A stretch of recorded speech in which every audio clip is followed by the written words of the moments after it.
ever so much better. Well, you look better. I hope I done the right thing in bringing you here. Well, I don't see what harm it can do, as long as you mind the doctor and don't get overexcited. Yes, sir. As soon as you rest for a while, I'll go back to my car and leave you alone. You can call me if you need anything. I'll stay out here until your son arrives. Thank you. You've been very kind. What kind of bird is that? Redbird. I thought it was a red bird, but I hadn't heard one in so long I couldn't be sure. Do they still have scissortail around here? Yes, ma'am. I still see one every once in a while when I'm driving around the country. I don't know anything prettier than a scissortail flying around in the sky. My father was a good man in many ways, a peculiar man, but a good one. One of the things he couldn't stand was to see a bird shot on his land.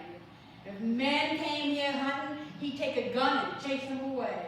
I think the birds knew they couldn't be touched here. Our land was always a home to them.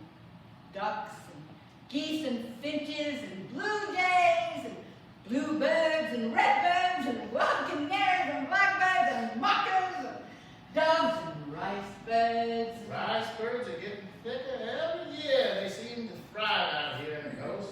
I guess a mockingbird is my favorite of them all. I guess it's mine too. Well, I don't know though. I'm mighty partial to a scissortail. I hope I get to see one soon. I hope you can. You know, my father was born on this land and in this house. Did you know my father? No, ma'am. Not that I can remember. I guess there are not many around here to remember my father. I do, of course, and my son. Maybe some old timers around Harrison. It's funny. Ever since I've been here, I've been half expecting to see my father and my mother walk out of the house and greet me and welcome me home. When you've lived longer than your house and your family, you've lived too long. Oh, maybe it's just me. Maybe the need to belong to a house and a family and a town has gone from the rest of the world. How big was your farm, Mrs. Watts? 375 acres were left when my papa died. I had to sell off all but the house and yard. You say the store burned down 15 years ago? Yes, ma'am. What was left of it. You see, with the good roads we have now in this county, the little towns and the country stores are all disappearing. The farmers ride into Cotton or Harrison to trade. But what's happened to the farms? For the last 5 miles, I've seen nothing but woods. I know.